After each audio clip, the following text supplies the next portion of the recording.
Bem, nós estamos retornando hoje para a nossa segunda aula nessa apostila. Acredito que temos mais 2 aulas nessa apostila.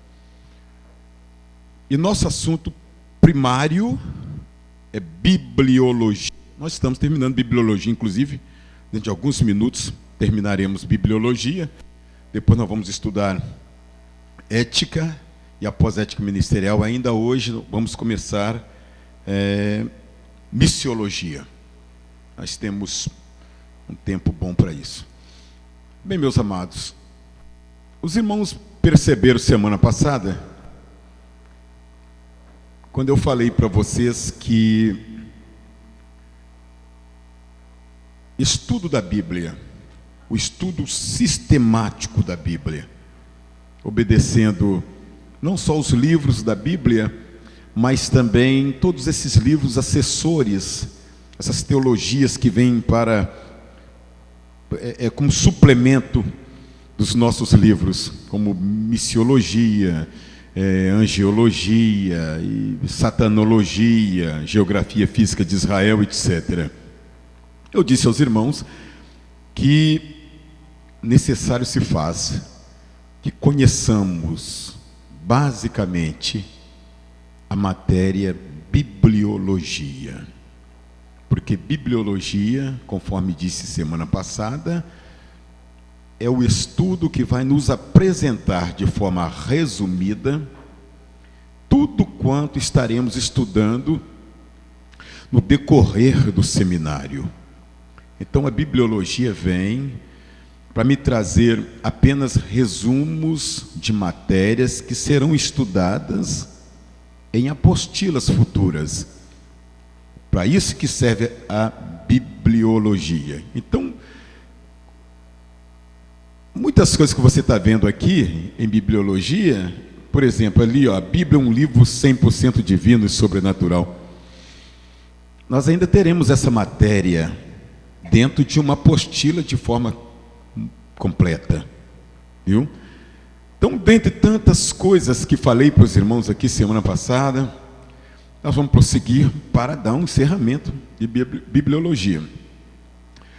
Coloquei ali para você, ó, a Bíblia Sagrada. Eu não falei aquilo ali não, semana passada.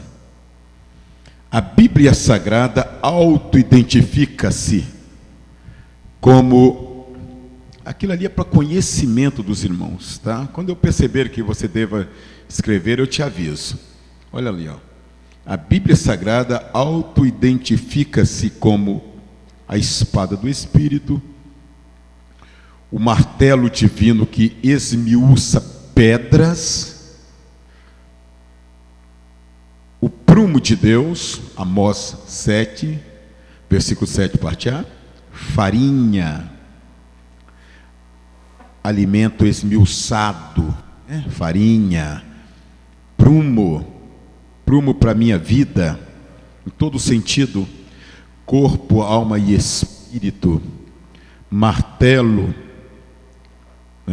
martelo que esmiuça pedras, essas pedras aqui, coração, espada do Espírito Santo de Deus. Ele é o intérprete da Bíblia, quem interpreta a Bíblia para a igreja do Senhor é o Espírito Santo, né?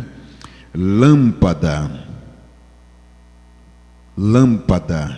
para a nossa vida diária, em todo sentido, não importa o segmento que eu esteja nele, a Bíblia Sagrada é lâmpada para os nossos pés. Pés na Bíblia é sinônimo de atividades.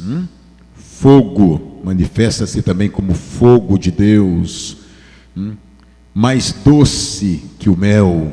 As palavras do Senhor são mais doces, mais saborosas que o doce mel. Salmo 119, versículo 160, a verdade eterna. A verdade eterna. A Bíblia Sagrada é o único livro que revela-nos a verdade eterna, que é Deus Pai, Deus Filho e Deus Espírito Santo. Duas distintas revelações dela, duas distintas revelações da Bíblia. Do ponto de vista divino, a Bíblia procede do céu. Falei aquilo ali a semana passada. Do ponto de vista divino, a Bíblia procede do céu. No céu está o original da Bíblia Sagrada. Do ponto de vista natural, a Bíblia Sagrada é o resultado da ação divina em homens disponíveis ao céu, dentro de nações antigas. Estão lembrados que eu mostrei aqui semana passada os livros que foram escritos no deserto? Estão lembrados? Estão lembrados disso mesmo? Estão? Você está lembrado? Você não dá para esquecer, não.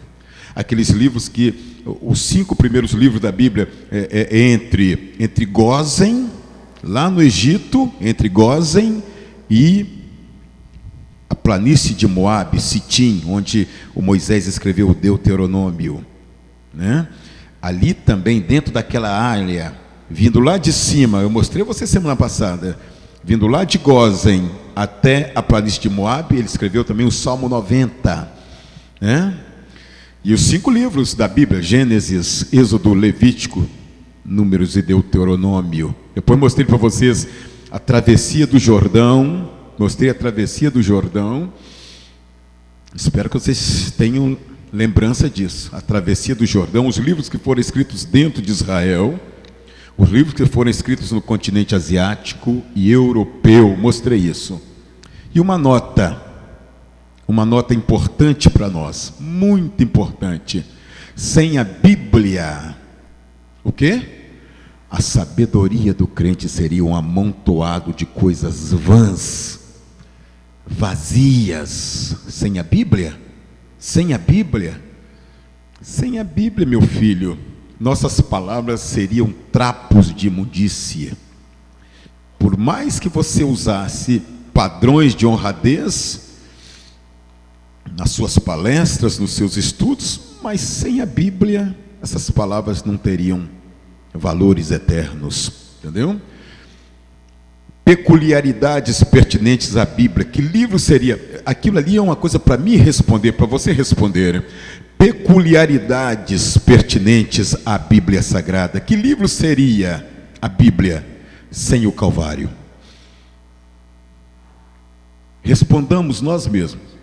Que livro seria a Bíblia Sagrada sem a cruz de Jesus? Hein? Que livro seria a Bíblia Sagrada sem o sangue de Jesus derramado? Que livro seria a Bíblia Sagrada sem a ressurreição do Filho de Deus? Que livro seria esse? Um livro sem expressão alguma. Então, espero que você lembre e traga à sua memória. Semana passada eu falei para você que o autor da Bíblia é Deus, mas a pessoa central da Bíblia é o Senhor Jesus Cristo.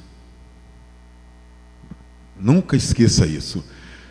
Todos os livros da Bíblia estão intimamente comprometidos com a obra do Senhor Jesus.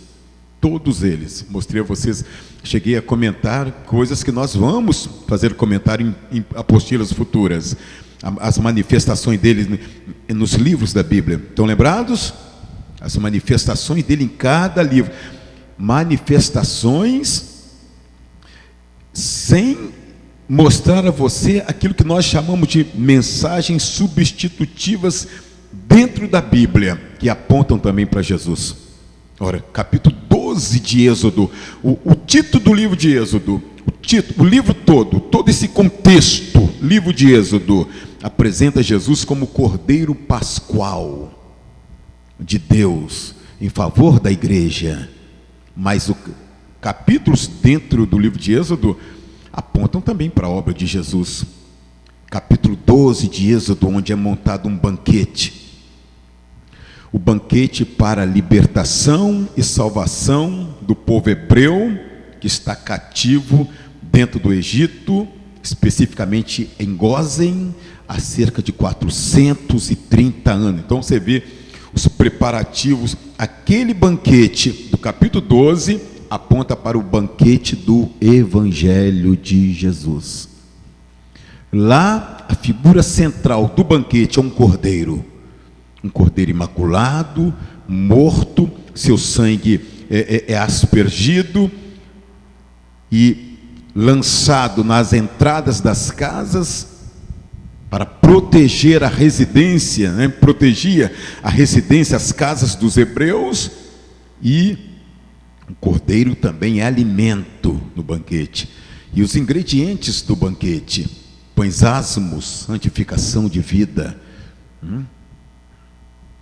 a presença do cajado na mão dos chefes de família, apontando para a palavra de Deus. Então, muitas coisas. As ervas amargas, era necessário erva amarga no banquete, que apontam para as provações que nós enfrentamos no banquete da salvação, dentro da dispensação da graça. Entendeu? Então a Bíblia está toda comprometida. Ora, a Arca de Noé. A Arca de Noé.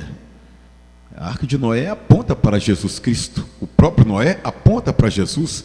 O sacrifício de Abel aponta para o sacrifício de Deus Filho.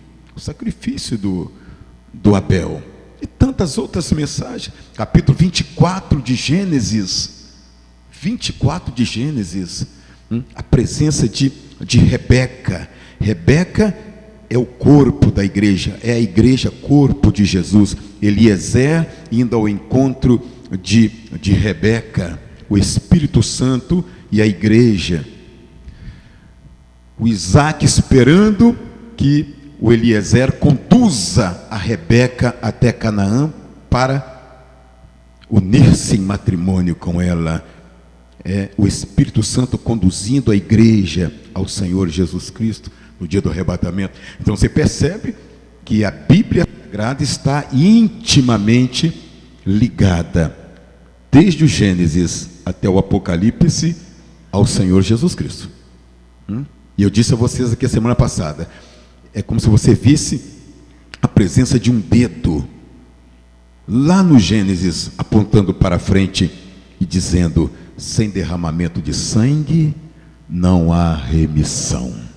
Sem derramamento de sangue não há remissão. A Bíblia Sagrada não poderá jamais adequar-se à razão humana. Ninguém jamais aceitará a Bíblia Sagrada com base na sua razão. A minha cabeça, o meu intelecto, ele não está preparado para entender a Bíblia Sagrada. Eu só posso entender a Bíblia pela fé.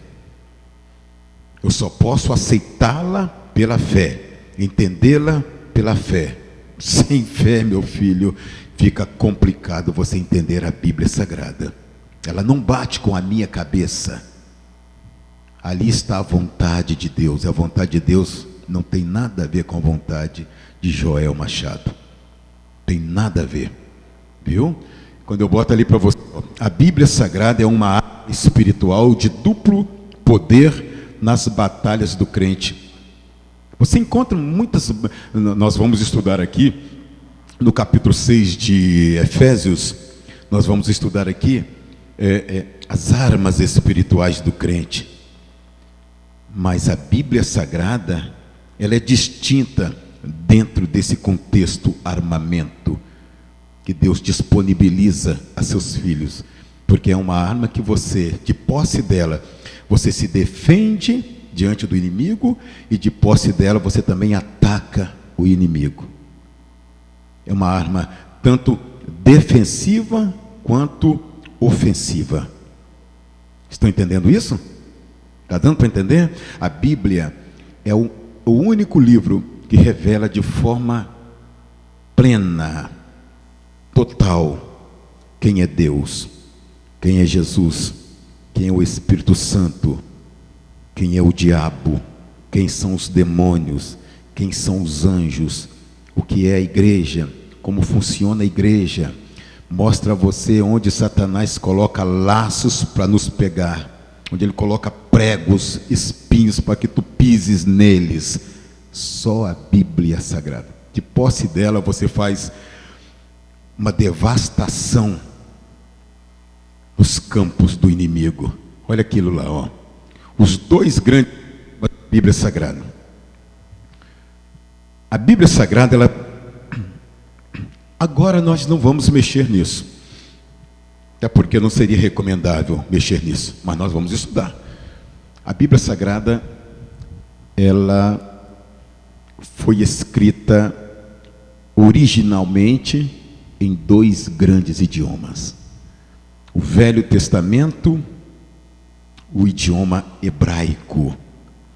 O Novo Testamento, o idioma grego. Essa Bíblia que nós temos nas mãos aqui, de língua latina, é cópia de cópias, de outras cópias, que procedem desses originais que eu estou falando. Tá? Procedem desses originais. Eu botei ali, ó, o hebraico de Israel, a língua oficial de Israel. A língua oficial de Israel, o hebraico. Nós vamos falar sobre isso, essas letrinhas bonitas que você está vendo aqui. Depois, o grego da Grécia Antiga, a Grécia que foi,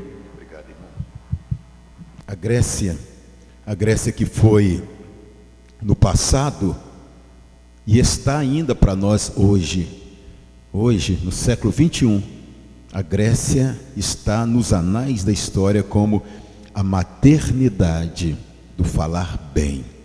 O maior idioma da história de todos os tempos foi o idioma grego. E o Novo Testamento está escrito em grego. Na época, quando o Espírito de Deus determinou que fosse escrito todo o Novo Testamento, havia 3 grandes idiomas na terra. Havia o hebraico de Israel, só Israel falava hebraico. Havia o latim de Roma, só Roma falava latim.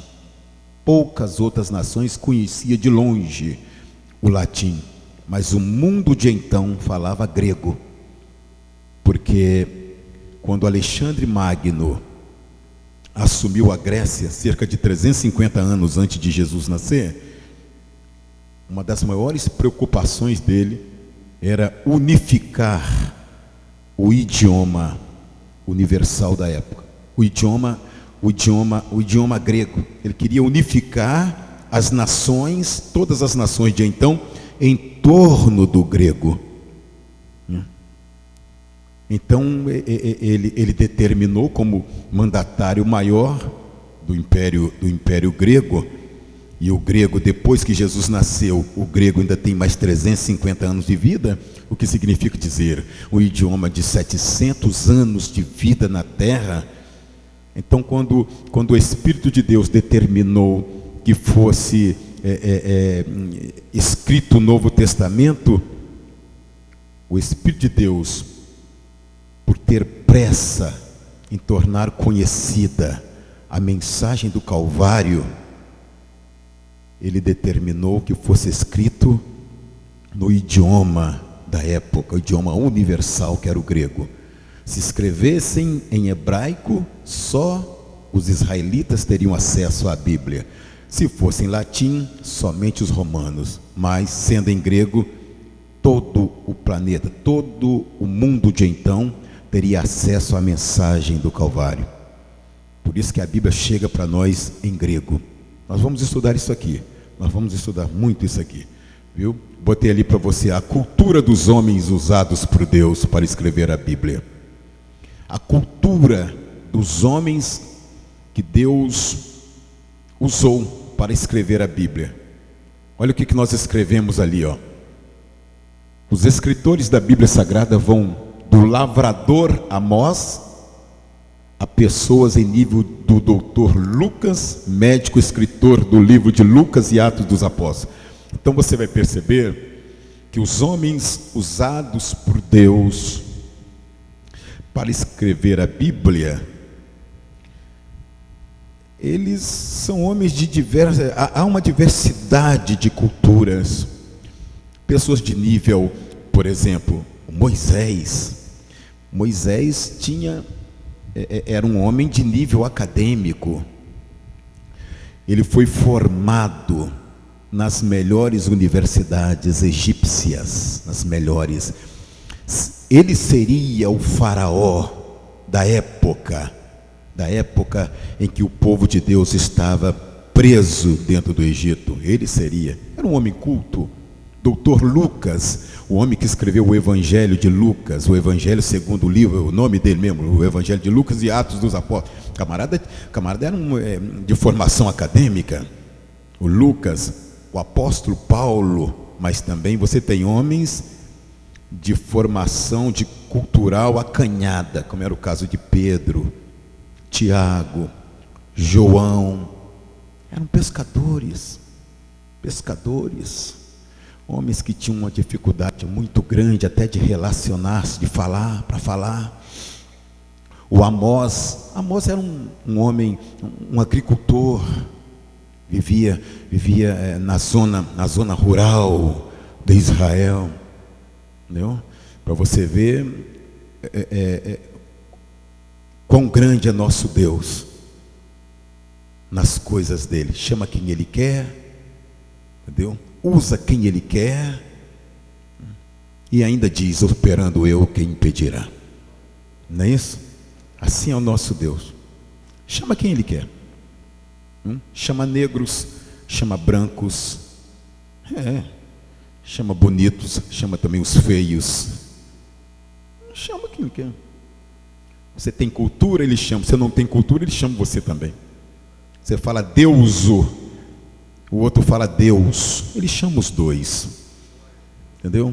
Assim é o nosso Deus. Nosso Deus é extraordinário, não faz acepção de pessoas. É interessante, é importante que na hora que Deus precisar de mim, eu esteja de pleno acordo com a vontade dele. Aí, meu amigo, aí não importa se você é pequeno, se você é grande, se você é criança, se você é adolescente, se você é jovem, se você fala ou não agradavelmente, se você tem ou não cultura, Deus chama. Deus chama, entendeu? Então preste atenção aqui, ó, nisso que nós estamos mostrando a você. A Bíblia Sagrada pode ser a causa básica de tragédias dentro de um templo. Você sabia disso? Parece impactante aquele negócio ali, né? Dá um choque. Como é que você está falando, rapaz? A Bíblia Sagrada pode ser a causa básica de tragédia. Mas como? Explica-me, olha ali, ó. Imaginemos pastores e obreiros de igrejas locais sem a mínima cultura bíblica. Que tragédia para o culto de domingo. Olha embaixo, igrejas locais que desprezam horas de estudos sistemáticos da palavra de Deus. Que igreja? Olha lá no 3, o púlpito de uma igreja local sem a Bíblia Sagrada como alimento básico.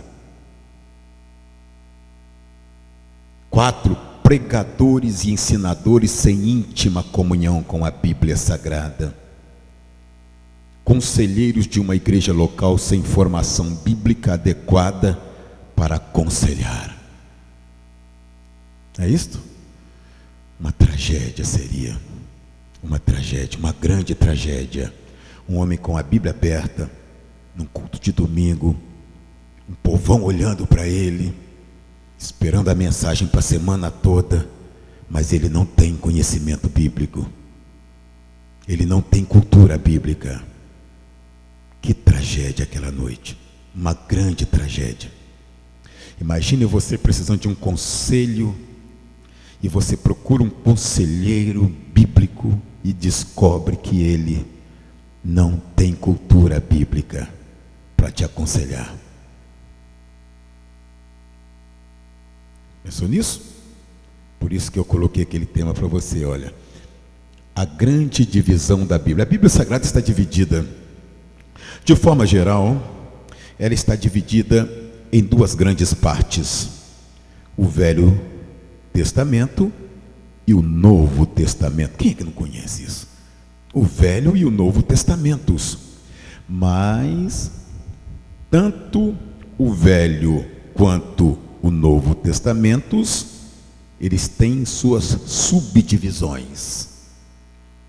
E quando eu falo de subdivisão, eu estou falando de mais de 2 divisões, né? Divisão são 2, subdivisão acima de 2. Então você tem uma subdivisão dentro do Velho e tem uma subdivisão dentro do Novo. Por exemplo, dentro do Velho Testamento, você tem, olha aqui a subdivisão do Velho. O Velho Testamento está subdividido naquelas seções ali, ó. 4 seções. O Velho Testamento está subdividido dentro daquelas, em 4 seções. Olha a primeira seção, chama-se o Pentateuco. Pentateuco. O Pentateuco, que é a carta magna de Israel. A carta magna de Israel. A carta magna de Israel é regido ainda hoje pelo Pentateuco. É a Torá. O Pentateuco, 5 primeiros livros da Bíblia. Depois do Pentateuco vem o quê? Os livros históricos. A história de povos. Nós vamos estudar isso aqui. História dos povos antigos, história dos gentios, história dos hebreus, história dos grandes impérios do passado. Grande história da monarquia de Israel, do período dos juízes, a monarquia unida, a monarquia desunida de Israel. História, livros históricos. Você começa a partir do Deuteronômio. A partir do Deuteronômio você tem o quê? O que você tem depois do Deuteronômio? Josué, Juízes, Ruth, 1º e 2º Samuel, 1º e 2º Reis, 1º e 2º Crônicas, depois Esdras, Neemias e Esther. Ali acaba. Ali tem uma história, uma grande história. E dentro dessa história tem uma grande mensagem para nós. Uma grande mensagem. Depois você tem uma outra seção, olha lá. Os livros o quê? Poéticos, meu filho. Poéticos. Esses livros poéticos que nós vamos estudar aqui, esses livros poéticos, eles procedem da história. Aqueles livros poéticos, eles procedem dos livros históricos. A gente separa para estudá-los, mas aquela poesia está dentro do contexto livros históricos. Ali você vai encontrar salmos escritos por homens lá atrás, Davi, Salomão. Depois você tem também o quê? Você tem provérbios escritos por quem? Salomão. É o autor, praticamente o autor de todo o livro de Provérbios. O Eclesiastes também é dele. Lamentações de Jeremias, não. Lamentações de Jeremias está dentro da poesia, mas você vai encontrar a história dele aqui, ó, nos livros proféticos. Então, nós vamos estudar essa seção também. Jó, Salmos, Provérbios, Eclesiastes, Cântaro de Salomão, Lamentações de Jeremias. Vamos estudar isso. E depois você sai dessa seção, olha lá, a última seção dentro do Velho Testamento. Os livros proféticos. Você está percebendo ali que os livros proféticos estão divididos em 2 grupos. Os profetas maiores e os profetas menores. Agora, isso não significa dizer que os maiores estão separados, porque aos olhos de Deus manifestaram-se mesmo como melhores que os outros. De maneira nenhuma. Não é assim que Deus nos vê. Deus vê seus servos dele que têm um volume de trabalho maior que outros. Então, quando você pega ali o livro de Isaías, Jeremias, Lamentação de Jeremias, Ezequiel, Lamentações não, Jeremias, Ezequiel e o Daniel, em que pese o Daniel ter apenas 12 capítulos, mas o volume de mensagem que tem ali, meu amigo, é equivalente ao Apocalipse. Então esses livros, esses homens, o volume de trabalho desses homens, o trabalho prestado a Deus é bem maior que esses 12 profetas menores. Bem maior. Oséias, Joel, Amós, Jonas, Miqueias, foram tão dignos quanto os 4 anteriores, tão dignos quanto eles, ministerialmente. Mas só que a folha de serviço que esses homens prestaram a Deus, ela mostra um volume de trabalho menor.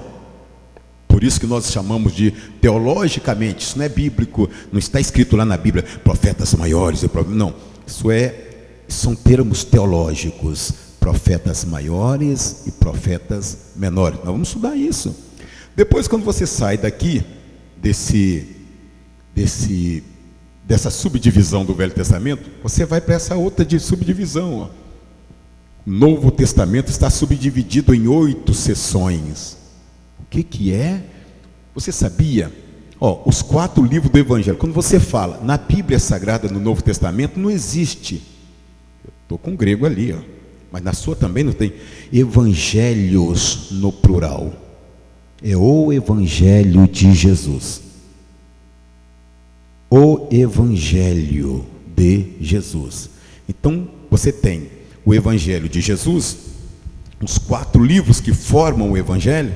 Esses 4 livros são 4 aspectos do Evangelho. Tem a visão segundo Mateus, a visão segundo Marcos, a visão segundo Lucas e a visão segundo João.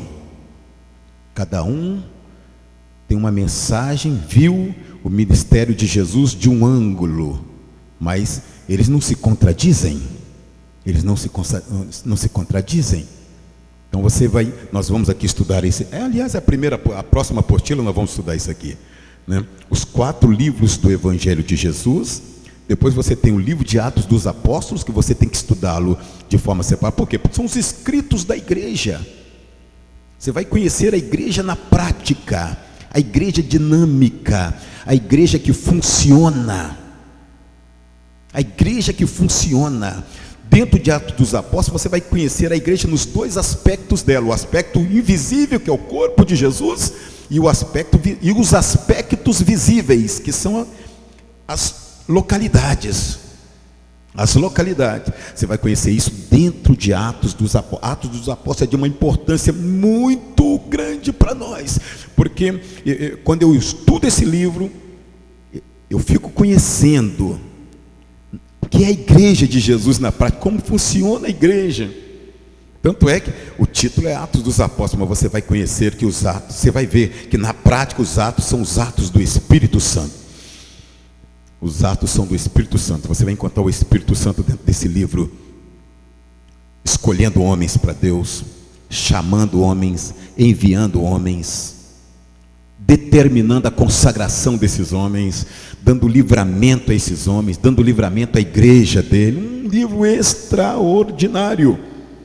Atos dos Apóstolos. Aí depois que você sai de Atos, você vai para uma terceira seção, que são as 9 cartas paulinas. Você está percebendo lá que são cartas paulinas locais.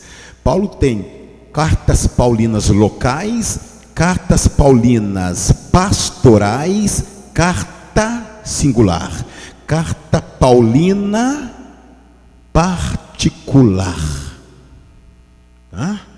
Então, as locais enviadas a igrejas locais. Roma, igreja em Roma, a igreja em Tessalônica, a igreja em Éfeso, a igreja em Colossos, a igreja em Filipos. São cartas locais. E você vai encontrar ali 3 cartas pastorais, cartas enviadas especificamente ao pastor de uma localidade. No caso, Tito, que era pastor da igreja em Creta, e o Timóteo, que era pastor da igreja em Éfeso. Então a igreja em Éfeso recebeu uma carta do apóstolo Paulo, e o pastor da igreja recebeu 2 do apóstolo Paulo. Entendeu?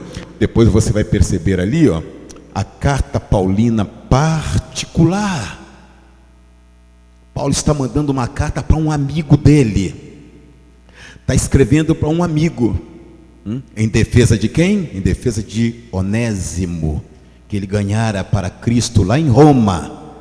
Lá em Roma. E o Onésimo era um escravo fugitivo, né? Então ele está mandando o Onésimo para o amigo dele. E simplesmente essa carta nós vamos estudá-la aqui como uma das maiores riquezas missionárias da Bíblia Sagrada. O papel do missionário. Depois dessa carta particular, que eu botei dentro de parênteses lá, você está vendo que é uma carta enviada a Filemon, que era amigo particular dele e que era senhor, tinha um senhorio, né, em Filipos, né? Depois você tem ali, ó, a carta anônima aos Hebreus. Tomar muito cuidado com aquela carta. Os escritos dela, a forma de comunicação é muito parecida, muito similar com a forma de Paulo escrever às igrejas, mas só que a carta não traz a assinatura de Paulo. Aí vem o perigo de eu atribuir aquela carta ao apóstolo Paulo e alguém me questionar e eu não vou ter base para garantir que a carta foi escrita pelo apóstolo Paulo. Então é uma carta anônima. Acabou. Tá bem? Uma carta anônima. Nós vamos estudar aquela carta. Hebreus que deixaram o judaísmo, aceitaram a Jesus Cristo como Senhor e Salvador de sua vida. Aceitaram a Jesus e abraçaram o cristianismo evangélico pentecostal, mas procedente de onde? Procedentes do judaísmo. Estavam sendo perseguidos pelo judaísmo mesmo, pelas lideranças do judaísmo. Então a carta destina-se a esses hebreus, israelitas, né? Depois nós teremos as 7 cartas gerais. 7 cartas gerais. Essas cartas, dentro dessas cartas, do período dessas cartas, que morre o apóstolo Pedro. É dentro do período. Uma perseguição indomável de Nero César à igreja do Senhor. Você vai perceber que Deus, quando Ele chama, o que o Senhor faz? A igreja, os membros da igreja tiveram que largar suas residências e fugir dos soldados de Roma. Um período complicado esse. Foi uma época que morreu muito cristão. Muito cristão. Nós vamos falar muito sobre isso aqui. Muitos cristãos morreram ali. Nessa época, os cristãos refugiavam-se em matagais, sepulturas abertas, rochas dentro de florestas fechadas, tudo no afã de fugir da espada de Roma. E Deus levanta homens para escrever a esse povo que estava correndo para livrar a sua carne física da morte. E Deus levanta quem? Tiago, Pedro, João e Judas, para escrever a esse povo para tomar cuidado com a vida espiritual. Você está fugindo daqui para não morrer aqui, está fugindo para lá. Cuidado que lá você poderá não encontrar o que você aprendeu de Jesus aqui. Aí você está preservando tua carne, a tua vida física, mas você poderá morrer espiritualmente. Então você vai ver a preocupação do Senhor com a nossa vida espiritual. E finalmente nós vamos falar de um livro extraordinário. Estudar o Apocalipse vai demorar, acredito que uns 3 ou 4 meses para terminar esse livro, mas vale a pena, porque nós vamos falar sobre a visão de João, a visão horizontal de João, do capítulo 1 o 2 e o 3, a visão assim. Do 4 em diante, João olhando de cima para baixo. Então nós vamos falar da procedência do Apocalipse, a origem dele, o porquê do Apocalipse. Pela primeira vez veremos dentro desse livro, especificamente no capítulo 1 do livro, Jesus Cristo glorificado. Pela primeira vez Jesus mostra-se glorificado no Novo Testamento, que é no capítulo 1 de Apocalipse. Depois você vai ver a vida da igreja, né, que está dentro ali de 7 cartas. 7 cartas e 6 grandes períodos de tempo da igreja. Por quê? Porque 2 igrejas destas 7, elas caminham juntas nesta reta final. Nesses dias finais, elas estão andando juntas. Elas não estão unidas, mas elas andam juntas. Laodiceia e Filadélfia. E depois você sai daí, a igreja é arrebatada, e nós falaremos sobre a grande tribulação. A grande tribulação. E no final, vamos falar da eternidade futura com Deus, vamos falar sobre o dia do juízo final. Viu? Muito bom isto. Isto é apenas uma réplica do que nós vamos estar estudando lá na frente. Olha aquilo que nós colocamos ali. A constituição dispensacional da Bíblia. Você sabe o que é aquilo? A constituição dispensacional da Bíblia. Por aqui, irmão Joel, o que é aquilo?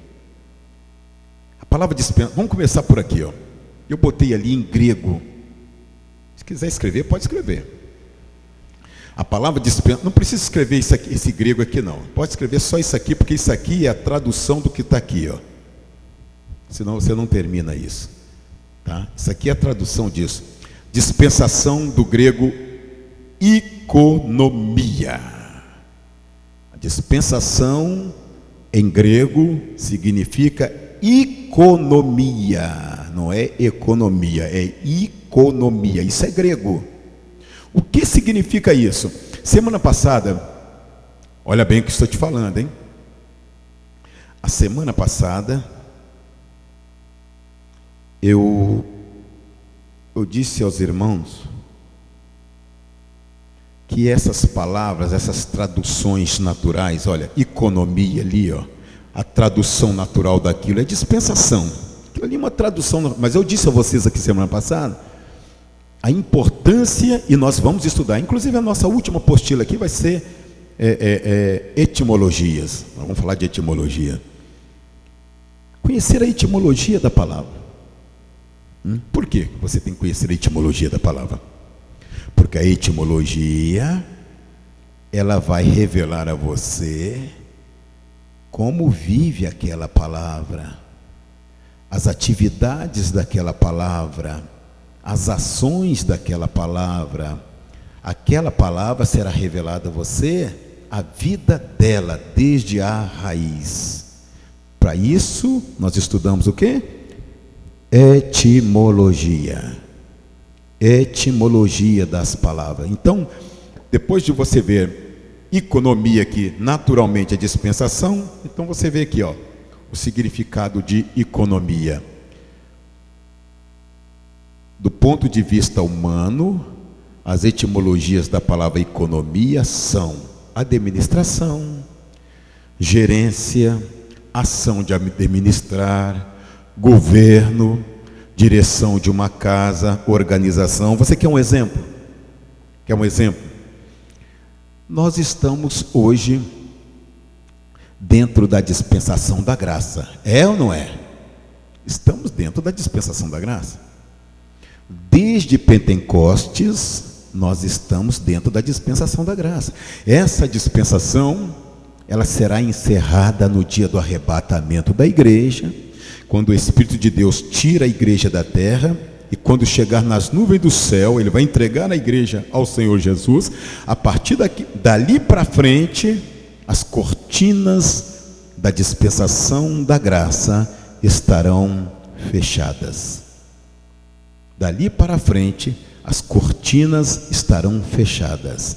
A partir do momento que o Espírito de Deus, que subiu com você, entregou você a Jesus, Enquanto ele está subindo, as cortinas ainda estão abertas. Quando ele entregar você ao Senhor Jesus, elas fecham-se para dar lugar a um outro período de tempo. Essa dispensação, ela é governada pelo Espírito Santo. Quem administra este tempo que nós estamos vivendo agora, do ponto de vista divino, é o Espírito Santo de Deus. A administração é dele. Jesus opera no nosso meio, opera. Deus também, mas a administração é do Espírito Santo. O período de Deus foi todo o Velho Testamento, onde você tem o que no Velho Testamento? Dispensação da inocência, dispensação da consciência, dispensação do governo humano. Vamos começar lá embaixo. Dispensação da inocência, período de Adão e Eva. Acabaram de pecar, é encerrada essa dispensação e começa uma outra dispensação chamada dispensação da consciência. No dilúvio, essa dispensação é encerrada e quando Noé sai da arca com a sua família, inaugura-se uma terceira dispensação chamada a dispensação do governo humano. Essa dispensação ela foi administrada pela família de Noé.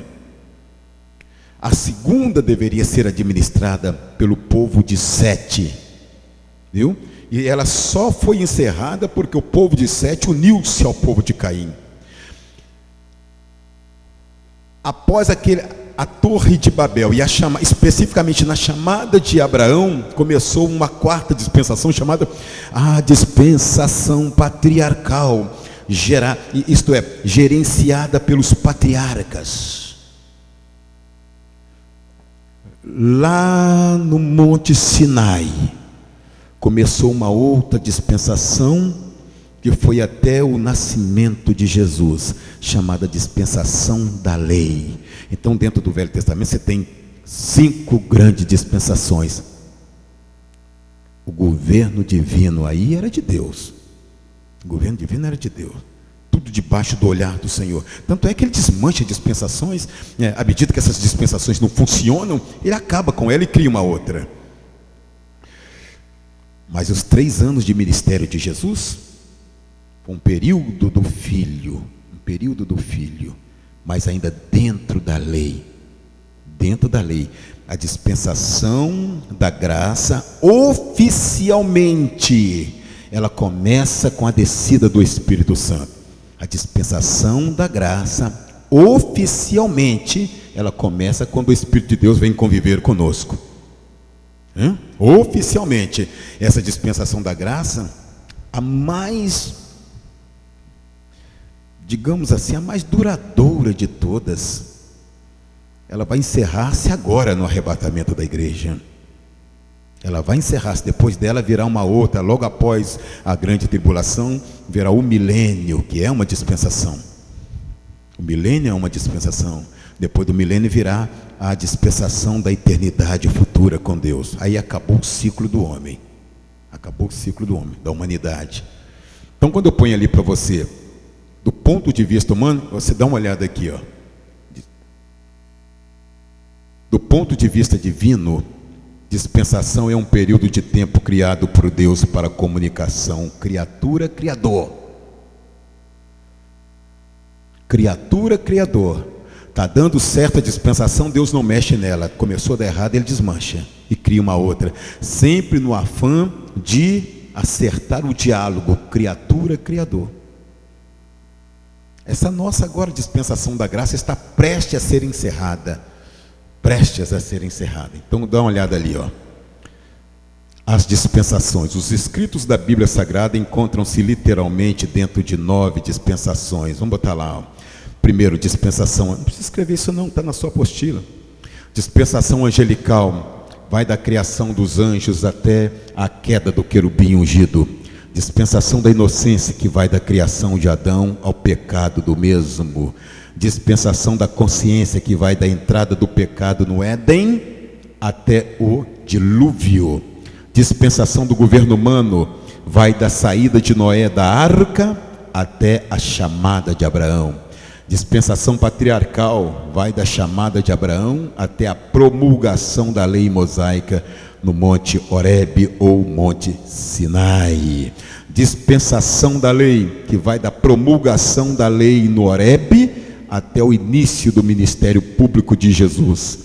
Dispensação da graça, que vai da manifestação pública de Jesus em Israel até o arrebatamento da igreja.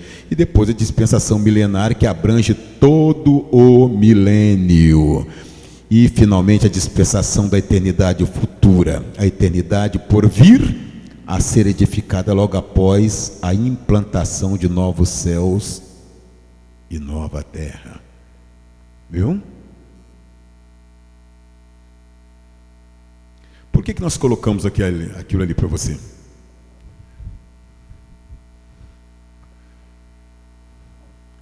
A Bíblia é superior à profecia. A Bíblia é superior à profecia. Tem crente que se deixa levar por profecias e deixa a Bíblia de lado. Meu amigo, profecia não leva você ao céu. A profecia, ela te orienta. Ela te orienta. Dá uma olhada naquilo que eu estou falando lá, ó. A profecia orienta a igreja. A Bíblia direciona o povo de Deus. Se eu mudar aquilo ali, eu sofrerei as consequências na minha vida. A Bíblia Sagrada é superior à profecia. E tem outra coisa mais.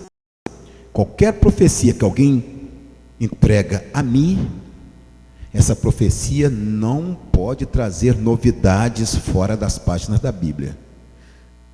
Ela tem que bater com a Bíblia Sagrada. Se ela não bater com a Bíblia Sagrada, é um troço estranho. A profecia, ela precisa bater com a Bíblia, está de acordo com a Bíblia. Eu vi uma profecia, camarada, tem tempo isso. O camarada entregou uma profecia para um pastor, dentro do tempo. E quando ele terminou a profecia, quando ele estava terminando, ele virou-se para o pastor, e o pastor humilhou. O pastor ficou de joelho dobrado assim. Esse rapaz hoje está envolvido num crime. Bebidas, drogas e crime. Quando ele terminou a profecia, ele virou-se para o pastor e disse assim: e a minha graça e a minha paz eu não te dou. Você já viu um negócio desse? A igreja olhou para ele e falou: o que é isso? A minha graça e a minha paz eu não te dou. Está aí hoje, ó. E outra coisa mais, nós vamos estudar muito aqui dons espirituais. Vamos estudar muito. É no módulo 5 que nós vamos estudar dons espirituais. Tomar muito cuidado, que é um dom maravilhoso. Maravilhoso, maravilhoso. Mas Satanás tem uma facilidade de cirandar com crente que tem esse dom, ou que não tem, mas que simula tê-lo. Viu? E a gente precisa tomar muito cuidado com as coisas de Deus. As coisas de Deus, se eu falar para você aqui agora que eu estou tendo uma visão, é bom que eu tenha realmente uma visão. Porque se eu não tiver visão e eu estou falando a vocês que estou tendo uma visão, meu amigo, eu estou cometendo um pecado contra Deus, um pecado contra você que acreditou, e um pecado, de imediato, pecado contra a palavra de Deus. Aí, meu amigo, você sabe o que vai acontecer? Vai acontecer que eu não vou ter cara para voltar aqui e dizer que eu menti. Ô irmão, vocês me perdoem, por favor, em nome de Jesus, eu contei uma mentira, eu não tive visão coisíssima nenhuma. Aquilo ali, meu amigo, ninguém, eu não conheço, eu estou há 35 anos dentro de igreja, eu nunca vi alguém voltar. Mas esse pecado, ele é tão grave quanto qualquer um outro pecado, pode ser até de nível moral. Esse pecado é grave. Aliás, todo pecado é grave. porque eu estou fazendo uso da palavra de Deus, eu estou mentindo, eu estou empenhando a palavra de Deus, quando Deus nada falou a mim. Então, profecia é bom, mas tomar cuidado, porque pode transformar-se num laço para arrebentar com a vida da pessoa. Tomar muito cuidado. Tem muita gente que brinca com esse dom e entrega mensagens estranhas, coisas estranhas, e até treinam durante o dia em casa para a noite não errar. Tem gente que até treina. Tem gente que treina. Então, abra teu olho. A Bíblia Sagrada não falha. A Bíblia não falha. Mas a profecia, ela só pode me orientar. Mas nós vamos estudar muito aqui, falar de profecia, arrumar profecia aí para fazer casamento dos outros. Você nunca viu isso, não? Arrumar profecia para arrumar casamento para os outros, para ficar envolvido. Rapaz, meu Deus, isso vai dar um problema sério, porque Deus não está nesse negócio. Deus não está nessa bagunça. Deus não está nisso. E isso custa caro. Mas nós vamos falar muito aqui dos capítulos 12 e 14 de 1 Coríntios. A Bíblia revela 3 classes de pessoas. Está na sua apostila, tá ou não está? Já leu isso, né? A gente já leu a apostila toda. A Bíblia revela 3. Aquilo ali é importante para nós. Preste atenção naquilo ali. Olha só. Quem são essas pessoas? Olha aqui, ó. Pessoas divinas. 3 classes de pessoas. A primeira classe são as pessoas divinas. Quem são elas? Dá para contar, não dá? Deus Pai, Deus Filho e Deus Espírito Santo. 3. Eles são onipotentes. Eu procurei enfatizar ao máximo o oni, para você ver. Eles são onipotentes, poderosíssimos, né? 3 pessoas: Deus Pai, Deus Filho, Deus Espírito Santo. E depois, irmão Joel, abaixo deles vêm as pessoas angélicas. Essas pessoas angélicas, olha que nós colocamos lá, pessoas potentes, não são onipotentes, são pessoas potentes. Onipotente, só Deus, Jesus e o Espírito Santo, mas são pessoas potentes. O que significa dizer? São pessoas poderosas. Dividem-se em 2 grupos: celestiais e demônios. Anjos, eu até botei aqui, ó. Anjos, pessoas angélicas celestiais. Pessoas angélicas celestiais. Então você tem as pessoas angélicas celestiais, que são os anjos do Senhor, e você tem as pessoas angélicas das trevas, que são espíritos de Satanás, são demônios. Eles são poderosos. Olha, meu amigo, um abrir e piscar de olhos, eles saem daqui agora e vai parar lá no Japão agora. Um anjo sai do céu agora e aqui, no abrir e piscar de olhos, já chegou aqui. E eles não são onipotentes, eles são criaturas. Só o Criador é onipotente, mas eles são extremamente poderosos. Então essas pessoas poderosas que nós estamos falando são invisíveis, poderosos, extremamente velozes, imortais. Você é mortal, eles são imortais. Você é visível, eles são invisíveis. Poderoso, você não tem nada de poderoso, eles são poderosos. Aí você olha aqui, ó, pessoas angélicas das trevas, pessoas potentes. Aí você vê aqui, ó, pessoas físicas humanas. Olha onde estou eu ali, ó. Ali estou eu. Eu faço parte da terceira classe de pessoas. Ali está Joel Machado. Eu sou impotente. Eu sou impotente. Oni, as 3 primeiras pessoas. Potentes, a segunda classe. Inclusive, nós vamos estudar isso aqui quando nós falarmos de angiologia. Há um termo no grego, miríades de miríades, ou miríades de miriadon, que significa número incontável. Só Deus sabe quantos anjos tem ele agora e quantos anjos acompanham o diabo nesse momento. Só Deus. As pessoas físicas humanas, a ONU está contabilizando isso. Nós estamos agora na casa dos 7 bilhões de pessoas na Terra. Mas nós somos impotentes. Nós somos impotentes.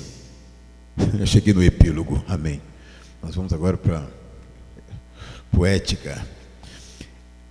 Então bote na tua cabeça, nós somos impotentes.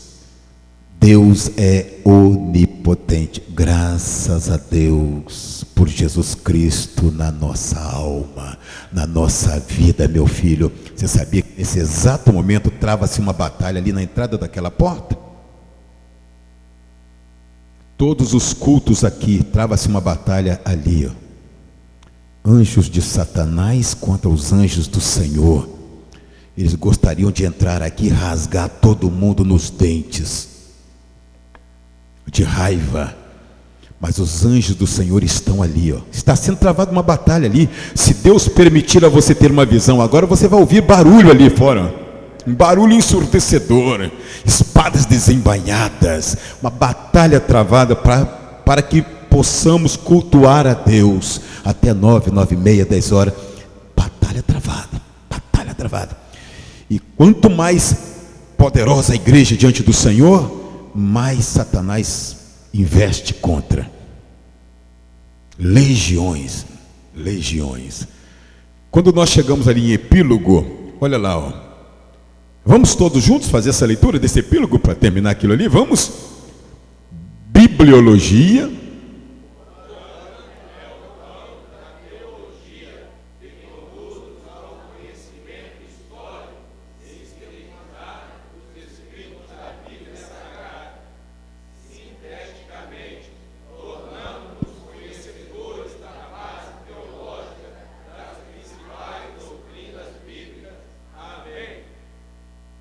Amém, meu Deus. O pessoal daqui tá bom demais, meu pastor. Pastor, eu acho que eu vou terminar a apostila hoje. O senhor falou que queria 200, terminar hoje aquela matéria, porque missiologia é uma outra matéria que vai puxar muito para nós aqui. Olha o título dessa matéria, está na sua apostila. Você deve ter rido um pouquinho. Quem leu essa matéria em casa? A senhora leu, irmã? E aí? Gostaram da matéria? Amém? Teve alguma coisa aí que mexeu no humor dos irmãos? Não? Quem leu? Vocês leram mesmo? Leu tudo? Nós vamos falar disso aqui, ó. Ética ministerial. Preste atenção nisso aqui, ó.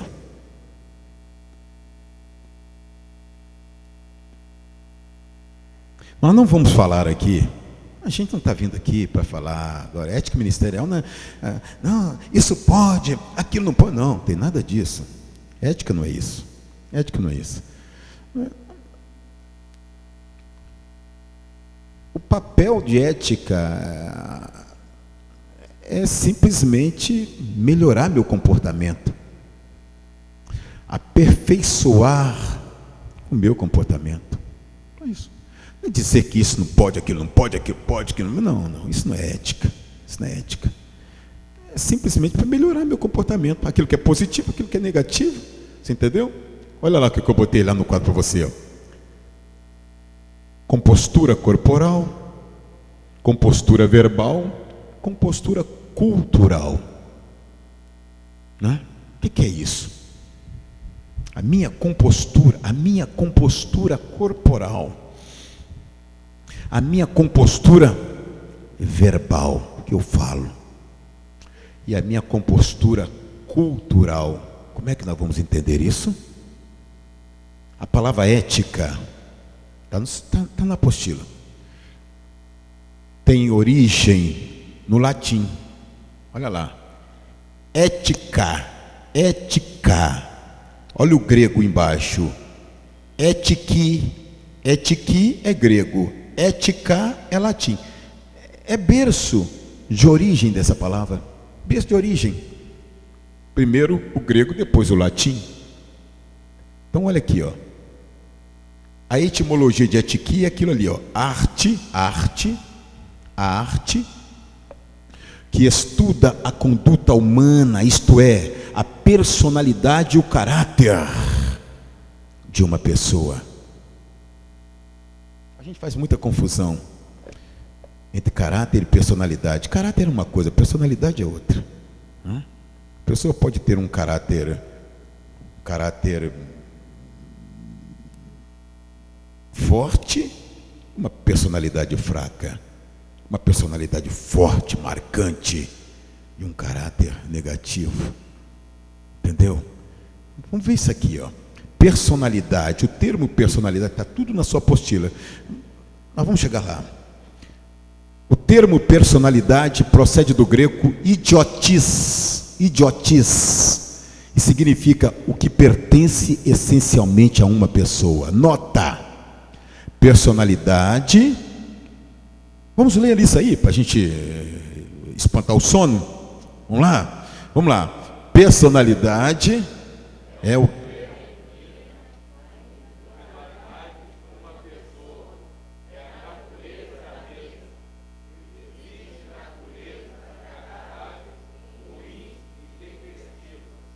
muito bem.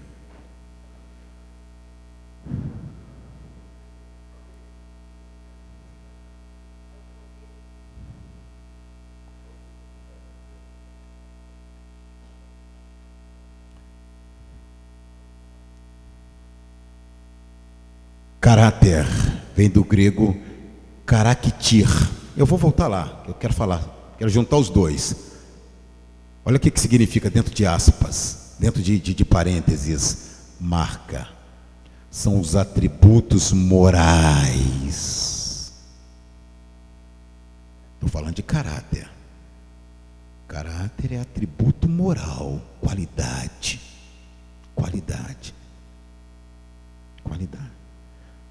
Personalidade é a sua natureza. Aponta para a sua natureza. Caráter não. Caráter é uma somatória de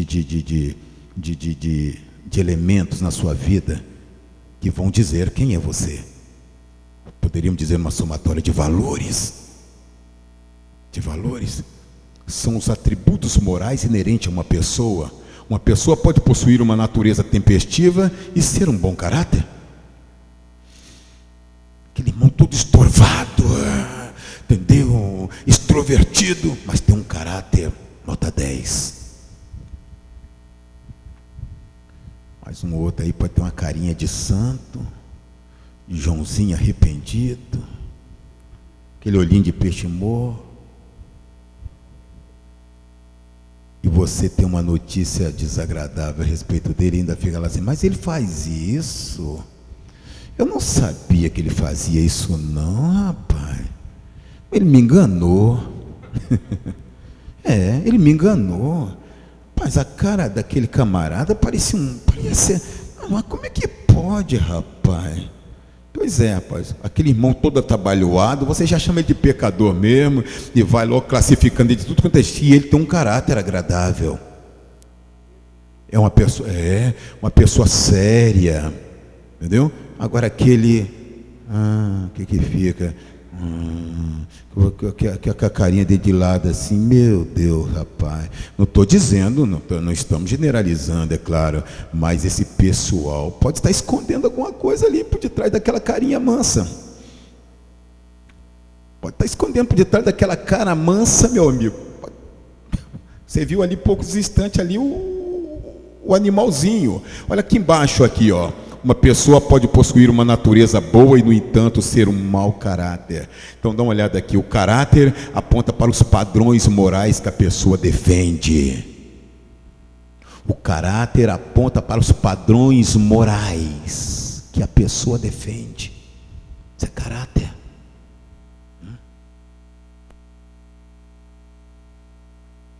Caráter duplo. Olha quem está por detrás dele. Hein? Quem é quem ali? Uma cara para de manhã, uma para de tarde, outra para de noite, outra para de madrugada, outra para segunda, outra para terça, outra para quarta, outra para quinta. Jesus, tem um pessoal aí que é terrível, meu amigo. Abra teu olho com esse pessoal. Eu estava falando com a minha mãe, lá em casa ontem. Mamãe, você sabe que eu estou aprendendo na velhice? Andei aí dentro de seminário, não aprendi o que eu estou aprendendo agora aos 60, vou completar agora 63 anos. Falei, eu não aprendi o que eu estou aprendendo agora olhando para o ser humano, convivendo com o ser humano. O que eu estou aprendendo agora, meu amigo, seminário não me ensinou não. Por mais que mamãe tenha me passado princípios, educação, meu pai, mas eu estou aprendendo muita coisa, principalmente dentro de igreja. Principalmente dentro de templo evangélico. E a gente tem uns negócios que você inclusive tem que aguentar, engolir, não pode falar, que se você falar, meu amigo, é uma tragédia. Você falar uma tragédia. Mas vigia, meu filho, vigia. Vigiar, um pé na frente, outro atrás, vigia, fica calado. O Salomão ensina isso a gente nos provérbios. Às vezes, um tolo é o quê? É sábio. E um sábio falando é tolo. Fecha a boquinha. Mas tem gente aí que não é brincadeira não, irmão. Meu pastor, você é um pai para mim? Um pai para mim, né? Você é um pai, você é meu grande amigo, igual o senhor eu nunca tive na vida. Nem todos, mas abra teu olho. Nem todos, mas abra teu olho, rapaz. Abra teu olho, hein? Eu nunca encontrei um homem igual o senhor. Ah, meu Deus do céu. Não vamos generalizar, mas nós estamos falando de coisa séria aqui, ó. A personalidade mostra a parte externa da pessoa. O caráter revela a parte interna. Aí é que está o problema. Porque a personalidade atende. Rapaz, eu fico às vezes olhando Jesus Cristo, rapaz. Mas Pedro era aquilo ali mesmo. Pedro era aquilo ali. Pedro era um camarada aquilo ali. Pedro escondia. Não, Pedro era aquilo ali que Jesus já conhecia. Mas qualquer um de nós hoje teríamos dificuldade para conviver com Pedro. Porque esse pessoal extrovertido, que ri muito, que fala, que chega primeiro, que levanta o dedinho, eu posso falar. Geralmente a gente não é muito chegado a esse pessoal, mas pode ter um caráter agradável, elogiável, positivo. Já no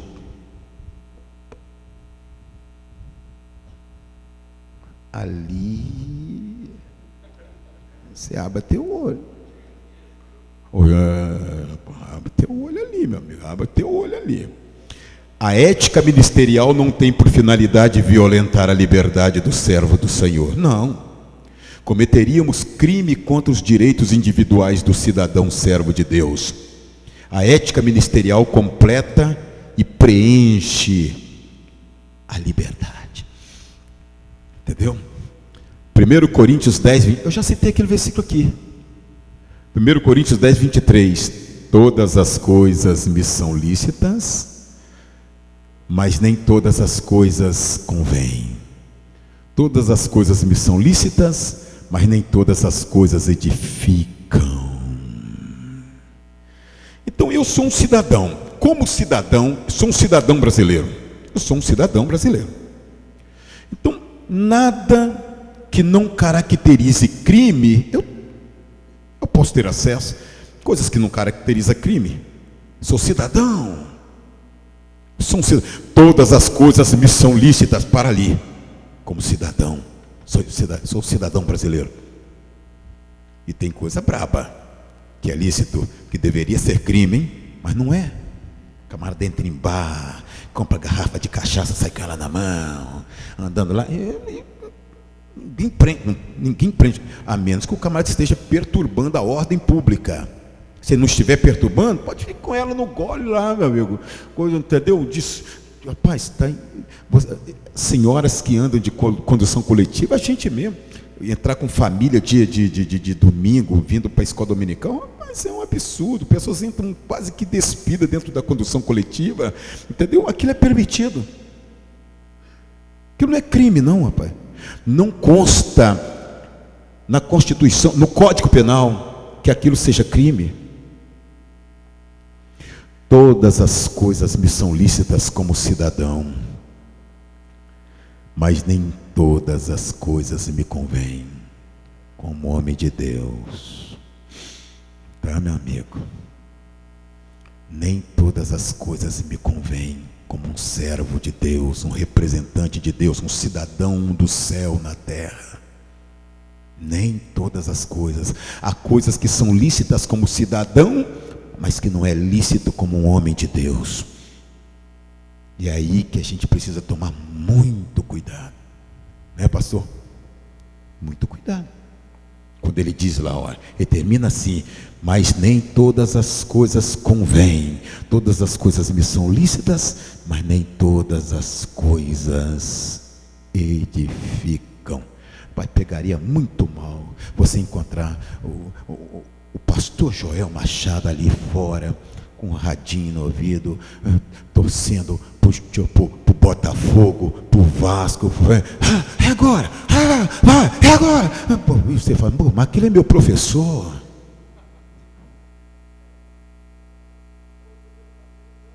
Ih, rapaz. Tem irmãos aí que não está vindo para o culto da noite, rapaz, porque o time dele está jogando de tarde. E ele inventa mentira, e conta mentira, rapaz. Ele conta mentira, ele inventa um monte de troca, mas nada, ele estava vendo o jogo, e se o time perder, acabou. Aí ele não vai mais. Aquela semana ele não vai mais. Dá glória a Deus, e se der, está sujeito a ele. E tem uns que sentam no púlpito e não ficou não, mas fica assim, de ouvido nos foguetes, que vão se soltar foguete, meu time fez gol. Poxa vida, mas não sai um foguete lá fora, misericórdia. Meu Deus do céu. Se passar um monte de carro buzinando ali na frente é porque ganhou. Aí não passa nenhum carro buzinando. Aí ele está triste, abatido. Amém, irmão? Amém. Quando ele sai, despista, e quando pega esses pregadores que fica, não para mais de pregar, entendeu? Esse irmão também não para, esse irmão não para, esse irmão parece... Aí o pregador, irmão, hoje meia-noite é pouco, hein? Você entendeu? Então, meu amigo, eu estou dizendo isso, não, diante do meu filho, isso vai pegar mal, diante do meu filho, minha esposa que me vê pregando lá na igreja. Estou pregando lá diante da minha esposa, estou pregando lá diante da igreja, mas meus filhos estão dizendo, papai é mentiroso. Você está lembrado de um garoto, um garoto, ele estava ouvindo o pai dele pregar. O pai dele naquela noite estava mesmo no azeite, rapaz. O homem estava todo molhado, rapaz, o homem pregava muito. O garoto saiu lá da bancada das crianças, correu até onde estava a mãe dele e disse, mamãe, a partir de hoje nós vamos morar na igreja. A mãe virou para mim, mas meu filho, onde está essa cabeça sua, meu filho, morar na igreja? Mamãe, nós vamos morar na igreja.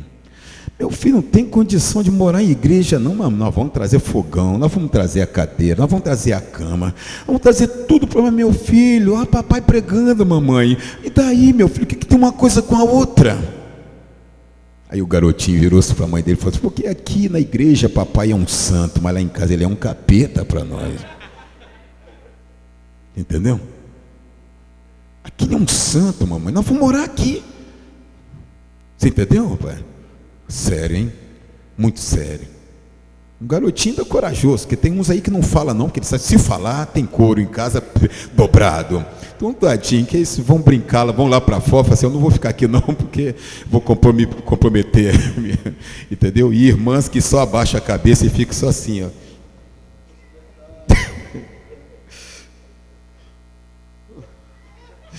Quase falando assim, você é doido. Você está pregando isso aí, olha, depois eu não tenho nada com isso, vou pagar lá em casa. Sério, coisa séria. Aspectos éticos, aquilo ali não precisa para nós não, que está na sua apostila. Quando eu falo de ética, existe ética moral, ética social, ética sexual, ética da família, ética pastoral, ética da vida terminal, que é eutanásia, né? E vai por aí abaixo, ó, ética religiosa, ética espiritual, ética econômica. Nós vamos falar aqui rapidinho, né, de ética ministerial. O propósito do empreendimento ético. Dá uma olhada nisso aqui, ó. Propósito do empreendimento ético. Dá uma olhada para aquilo lá, ó. Mostrar o que é certo e pode se fazer e o que é errado e não se deve fazer. Mostrar a conduta apropriada e a conduta desastrosa. Mostrar o procedimento correto dos pés, das mãos, dos olhos, dos lábios. Dos lábios.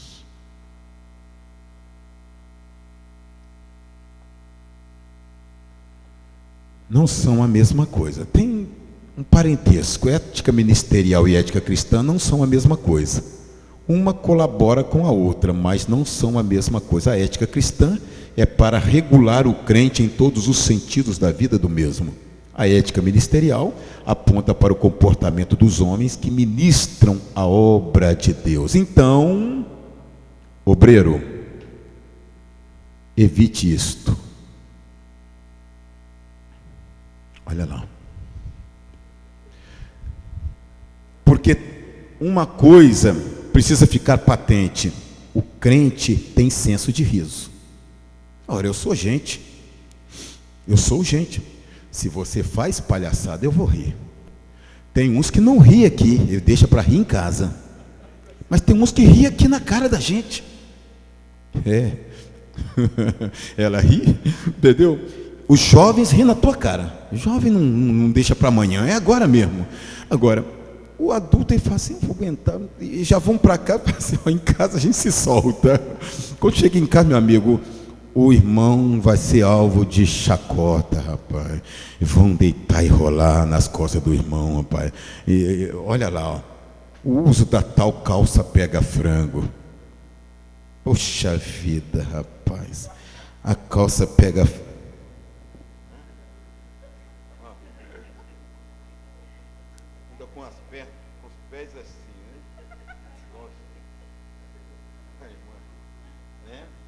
Olha lá, o uso da tal da gravata, língua de boi, aquela gravata que só vem até aqui.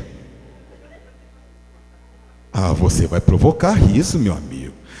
O camarada vai ficar olhando, quando ele olhar para você, ele ri. Ou, se ele não quiser perder a graça dele, vai ter que ficar olhando para o chão. Meu querido, é um negócio sério. Quando ele olhar que vê aquele negocinho aqui, ó, olha lá. O uso de calças amarrotadas, terno amarrotado, como se estivesse da boca de um boi, enfiou e vem para dentro do templo, roupas limpas e sapatos sujos de poeira ou barro, roupas com excesso de coloração, calça amarela, camisa verde, sapato marrom, calça pega-franga com meia branca, entendeu? Gravata, língua de boi, aí não tem jeito, é palhaço. É palhaço, e se é palhaço nós vamos rir. E aí, meu amigo, vai afastar. A graça de Deus sai. Eu estava pregando numa igreja. Olha ali, ó. Colocar o dedo no nariz diante da igreja. Está lá no púlpito. Os irmãos tudo lá olhando, pão. Como tá? Pior que ainda vem dar a paz do Senhor. Faz você pecar. Porque quando vem, você inventa logo, pega um negócio na mão. Ah, irmão, tá, irmão, paz do Senhor. Que é anti-higiênico. É anti-higiênico. Eu não quero. Obriga a gente a pecar. Obrigo você a pecar, porque você não queria pegar. O camarada já vem com a mão estendida para você e você inventa de segurar isso aqui. Ai, meu Deus, irmão, o irmão ali mandou ficar segurando isso aqui. Tá, paz do Senhor, irmão. Tá, irmão, e vai com isso até lá fora. Irmão, leva lá dentro e bota lá, porque eu peguei isso aqui só para não botar a mão na mão do irmão, porque eu tenho higiene. O irmão é porco. Algo assim, né? Vamos falar um negócio mais social. Ele não é porco, ele é suíno. Né? Fica um negócio mais social. Ele é um suíno. Olha lá, ó. Jamais colocar as mãos por dentro. Aquilo ali é sério. Mãos por dentro da calça. Mas está em cima do público, com as mãos por dentro da calça. Entendeu? Conversar. Meu Deus do céu. Você conversar com a irmã. Conversa com a irmã. Meu Deus, com a mão por dentro da calça. E tem uns irmãos que conversam com a irmã desse jeito aqui, ó. Desse jeito aqui, ó. O marido da irmã está ali, ó, sentado ali. Ele está assim, a irmã está aqui, tá. Pois é, irmã. Glória a Deus. Pois é, irmã. Amanhã, tá, irmã. E a irmã está afastando e já, tá, irmão. Tá. Isso é um negócio absurdo, rapaz. O marido não precisa estar aqui, não. Mas os outros ficam assim, rapaz, o irmão lá, ó, entendeu? E aí, para a cabeça dos outros. Sou um obreiro. Isso vai mexer com a minha mensagem, rapaz. Conversar jogando saliva em cima da pessoa com quem a gente fala. Tem gente que vai conversar com a gente, você tem que ir com guarda-chuva. Ela fala, irmão. Fala, que está cuspindo. É um obreiro, rapaz. Obreiro, a irmã vem pedir um conselho. A irmã até fala, irmão, Jesus já revelou, estou indo embora. Porque está cuspindo nele. Olha lá, você vê lá, conversar dando empurrão. Tem gente que conversa dando soco. Você não sabe de nada. Você não sabe de nada, irmão. Você está me batendo. Vai empurrando, entendeu? Você tinha que ver, menino. Você tinha que ver. Você está me dando soco. As pessoas podem evitar a gente. O irmão pode me evitar. Fala assim, eu não vou conversar com aquele irmão não, rapaz. Entendeu? Olha ali, ó. Dente sujo e podre. Escova o dente. Escova o dente. Escova o dente. Ah, mas eu não tenho pasta de dente em casa. Usa sal. Pode escovar com sal. Sabão de coco. Entendeu? Sabão de coco. Boca fétida, porque se você come antes de vir para o templo, se você faz alguma alimentação, carne no dente, os dentistas dizem, meia hora depois ela está podre. Carne presa no dente, meia hora depois ela está podre. Aí, como é que fica? As pessoas querem conversar comigo, eu sou um obreiro. Você vai afastar uma pessoa de você. Assim, eu não vou, aquele ali eu não vou mais não. Eu carrego um urubu na boca. Entendeu? Então, coisas sérias, rapaz.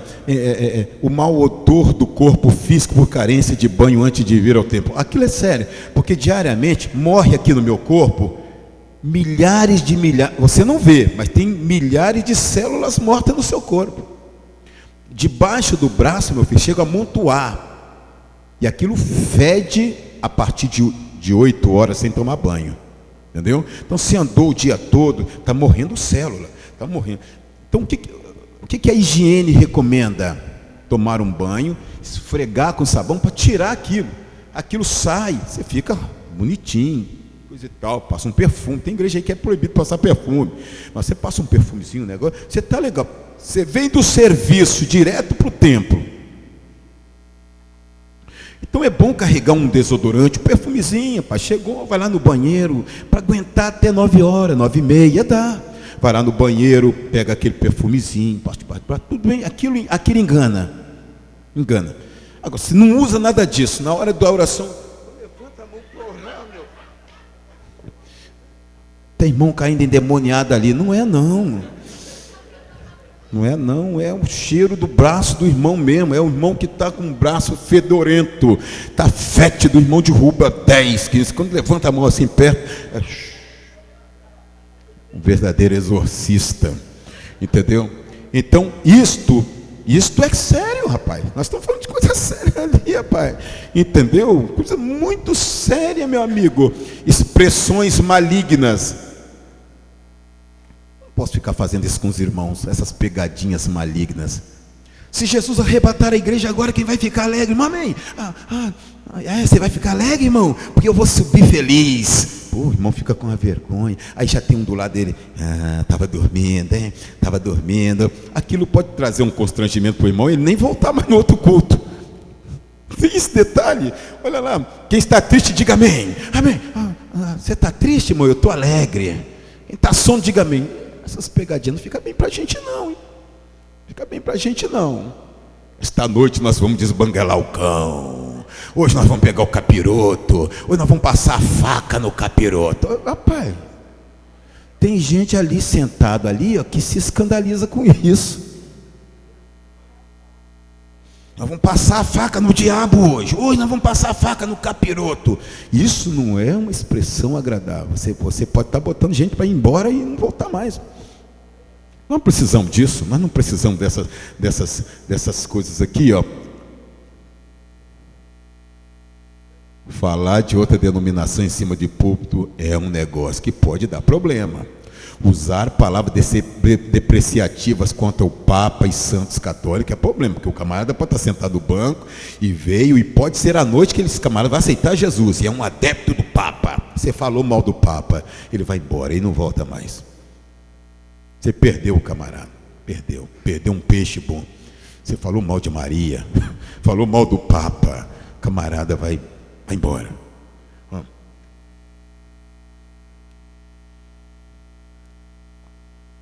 Meu Deus, nem vou ler. Dirigir-se aos membros da igreja chamando de relaxado, porco, calça frouxa, bando disso, bando daquilo. Evitar tratar os idosos com indecência, grosseria. Poderemos repreendê-los, sim, mas como se eles fossem nossos pais, com brandura, com respeito. Você pode chamar a atenção de uma pessoa idosa, mas chamar a atenção dessa pessoa como se ela fosse, se é uma senhora, como se ela fosse sua mãe. Um ancião, falar com ele, mas como se ele fosse seu pai. Vou chamar a atenção do menininho aqui, mas como se ele fosse meu filho, um irmão meu. Olha lá, ó. Evite aquilo ali, irmão.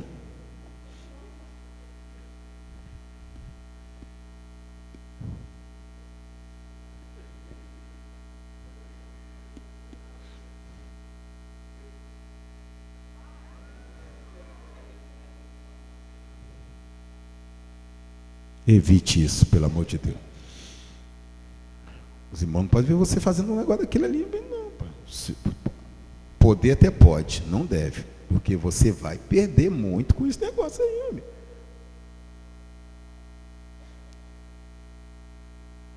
Briga.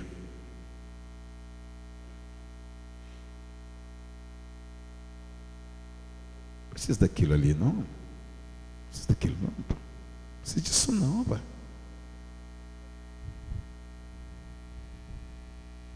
É uma mulher que está ali, ó. O obreiro não pode fazer aquilo, não. Colou na mulher lá, ó, botando a mão. Não fica bem para um obreiro, não, hein? Não fica bem para o obreiro fazer um negócio daquele, não. Não fica bem para ele, não. Não fica bem, não. Não, aquilo ali já é.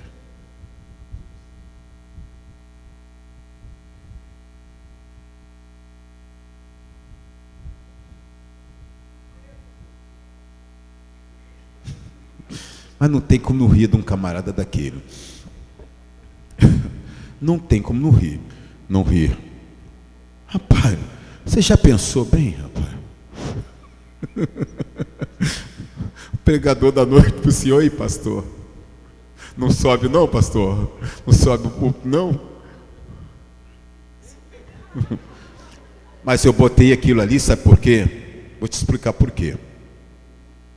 Porque o obreiro naquela condição ali, ele não consegue pronunciar bem as palavras, articular as palavras. Ele mais assovia que fala.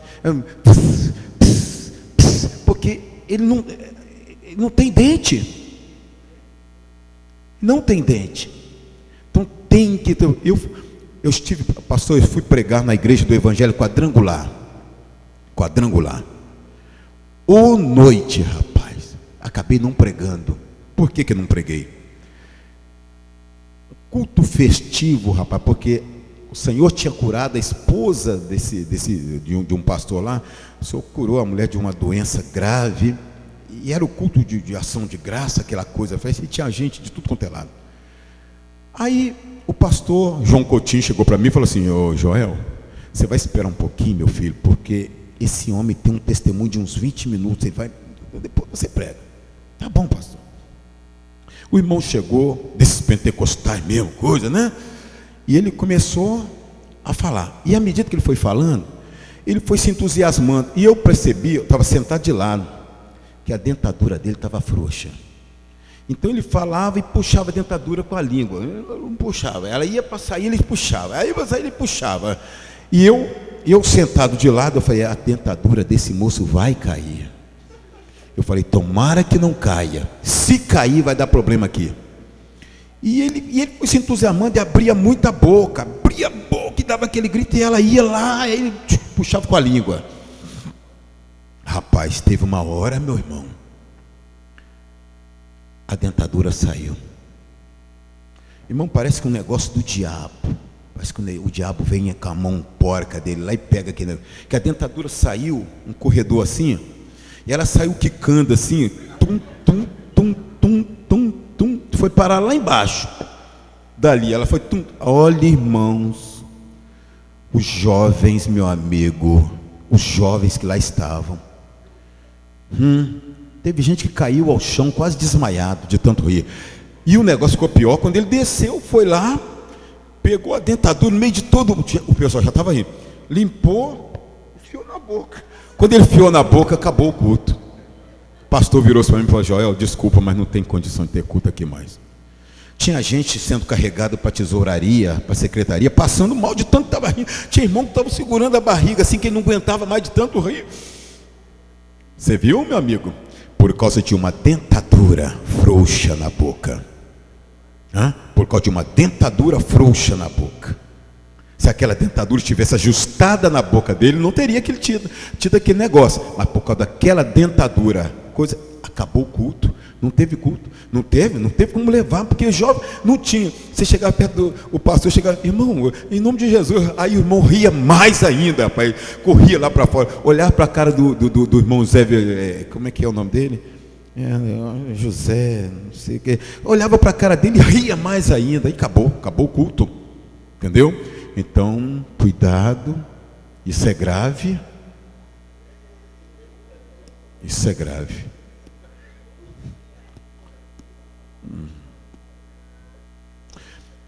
Eu botei aquela foto ali porque lá em Itacibá o filho do pastor anda daquele jeito ali no dia da escola dominical de domingo. Vai daquele jeito para a igreja, por tempo. O filho do pastor vai daquele jeito por tempo. Já conversei com ele, falei: rapaz, o pessoal está rindo de você aí. Deixa aí. É daquele jeito, sandália, calça jeans, só que ele usa blazer mesmo, daquele jeito lá.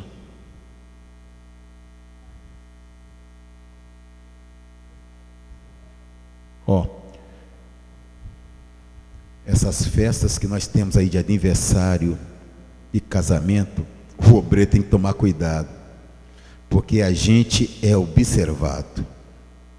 Se um obreiro me pega, se um irmão me pega daquele jeito ali, vai ficar difícil para mim pregar depois contra a gula. Vai ficar complicado para mim pregar contra a gula, falar que gula é pecado. Vai ficar complicado para mim, porque eu me desclassifiquei lá fora diante do irmão, lá no aniversário, lá no casamento. E festa de casamento, o camarada tem que abrir o olho, senão ele cai lá mesmo. Isso, a gente ri, porque isso mexe no humor da gente, mas são coisas que desclassificam a gente. Desclassificam mesmo. Tem irmãos que passam a olhar a gente com outros olhos depois de um troço desse aí. Viu? Porta de templo, ó. Eu posso rir? Posso. Eu posso sorrir, pastor. Agora, já pensou? Você chega lá e fala, mas quem é aquele homem? É o professor nosso lá. É meu pastor, é meu obreiro. Mas desse jeito, rapaz, chega a indecente para mim, rapaz. Não, é sério. Coisas sérias. Para que isso? Você já viu isso? Dormir no púlpito da igreja, meu irmão. Olha, eu vou dizer um negócio para você aqui.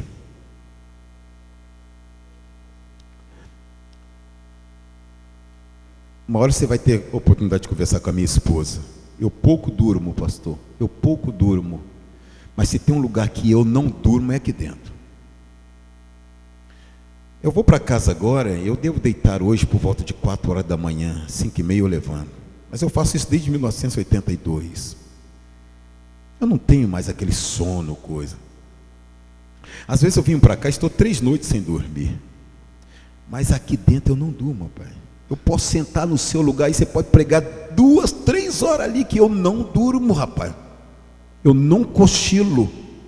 Não consigo. Eu tenho um temor muito grande, um medo muito grande, quando eu estou dentro da casa do Senhor. Mas tem gente que o fogo está caindo, como está? Ó, outro dia eu falei, não sei nem se foi aqui não, às vezes a gente sonha que está falando, mas às vezes a gente sonha que está falando aqui, e acha que falou, mas olha, eu me lembro da minha infância. Nós tínhamos, longe de fazer comparação, né, com o irmão, mas nós tínhamos um cachorrão chamado Leão.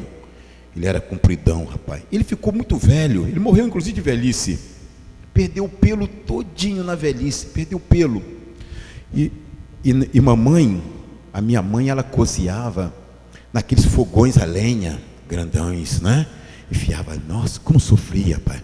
Botava aquele monte de lenha, botava fogo, ficava soprando, aí subia aquele monte de cinza, botava aqueles panelões, e ali, aquelas lenhas, fazia aquelas brasas.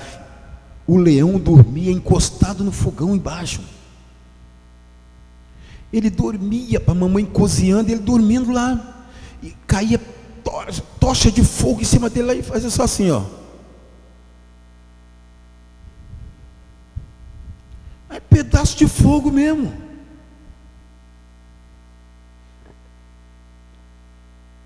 Já viu esse escudo que você olha para frente, tem fogo, você olha para o lado, tem fogo, olha para trás, tem fogo. E aí? E aí, meu irmão? E aí?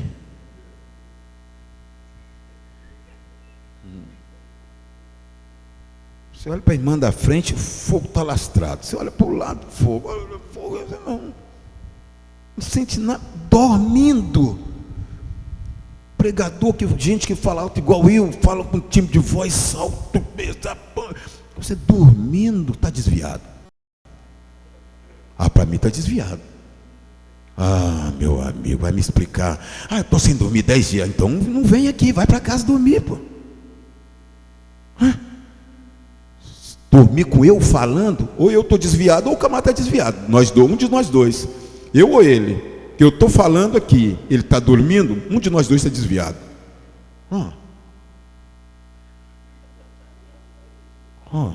Que vergonha.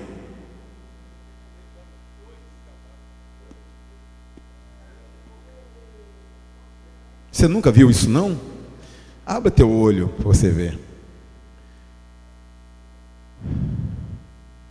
Proceda assim, ou hajas assim. Hajas da forma que Jesus em seu lugar agiria. Hajas dessa forma, buscando a ovelha que está no abismo. Hajas como líder de missões, um líder de oração, um líder de intercessão, um líder de fidelidade, um campeão. Pratique a unidade. Brigue pela unidade, para que haja unidade. Vivais uma vida de intenso louvor a Deus, viu? Vivais uma vida de intensa oração e intercessões. Buscai profundo conhecimento bíblico. Ensinai unicamente por amor a Deus e a sua obra. Em dias de culto público, evitemos assuntos encarados como geradores de polêmica. Por que, irmão Joel? Porque o culto pode não terminar. Um culto de domingo, se eu chegar aqui para falar no culto de domingo, até porque eu não faria um negócio desse, né? Se você arranjar um assunto complicado, aquele culto pode não terminar, né? Vamos falar aqui hoje sobre o quê? Nós vamos falar aqui hoje sobre o caixote do diabo. Ih, rapaz, esse culto pode não terminar.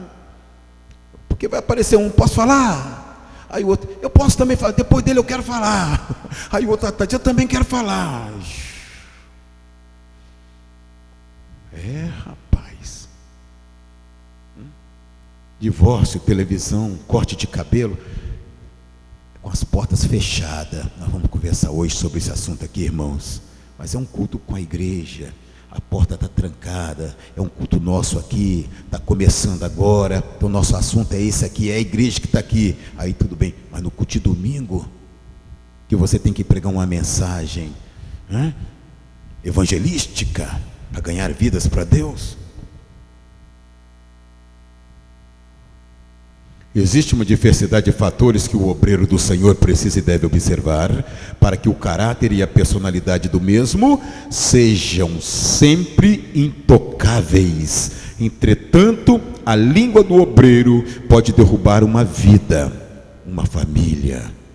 Quem foi que falou? Foi o irmão tal que falou. Meu Deus, rapaz.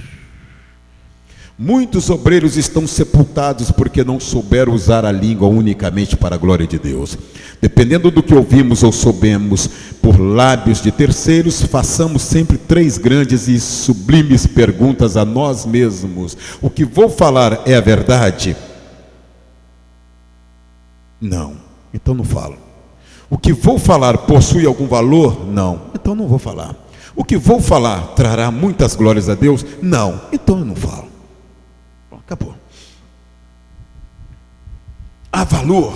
Há algum ganho no que eu vou falar para Deus? Deus vai ser glorificado? Não. Então não vou falar não. Isso para lá. Viu? Epílogo. A vida pessoal e ministerial do obreiro pode ser o resultado daquilo que ele fala e faz. Entendeu? Para encerrar, deixa eu te contar uma história curtinha. Eu estava no Rio de Janeiro e eu vi um obreiro morrer. Eu não vi ele morrer, eu vi levar a pancada. Ele foi morrer no hospital, mas eu vi levar a pancada. Isso foi em Madureira. O camarada, ele é aqui de Vitória, lá de Alto Lage. Ele era lá de Alto Lage, presbítero de uma Assembleia de Deus lá de Alto Lage. Não vou falar o nome dele não, posso até falar isoladamente, mas aqui eu não falo não. Então, ele estava no Rio de Janeiro. Eles estavam resolvendo um problema no Rio a respeito de uma irmã que estava hospitalizada. Eu estava pregando lá, eu estava visitando o meu amigo, que é pastor dessa igreja, coisa e tal. Me chamou, não, Joel, vai lá hoje à noite, uma palavra para nós lá, rapaz, coisa e tal. E depois eu prossigo com a reunião. Aí eu fui lá, entrei, a palavra, tudo bem. Aí começou o culto de membro. E eles estavam lá, a mulher hospitalizada. O problema era o seguinte: o médico queria tirar a criança que estava morta no ventre da irmã, e o marido da irmã pediu essa reunião extraordinária para pedir permissão ao pastor para o médico tirar a mulher dele morrendo lá. Aí reuniu o tal do ministério. Um grupo era a favor, outro grupo era contra, meu irmão. Tinha gente contra. E lá, rapaz, é tudo cadeira. Mas não é essa cadeira aí não, é tudo cadeira de madeira. Meu amigo, esse irmão estava em pé nessa posição aqui. E o negócio, os ânimos foram ficando acirrados. Um irmão levantou de lá, naquela posição. Ele levantou, passou a mão numa cadeira e falou assim: olha, fala o que você falou aí. Aí o irmão falou: não, é isso mesmo. Ele soltou a cadeira. Quando ele soltou, o irmão abaixou. O presbítero que estava atrás, a cadeira bateu na cabeça dele. Está sepultado lá no cemitério São Jorge, em Alto Lage. Tá, irmão? Então, são coisas sérias. Coisas sérias. Eu espero que Deus abençoe vocês de uma forma extraordinária. Semana que vem nós vamos falar de missiologia. Nós vamos tomar por base, eu quero mostrar para vocês a janela 10h40.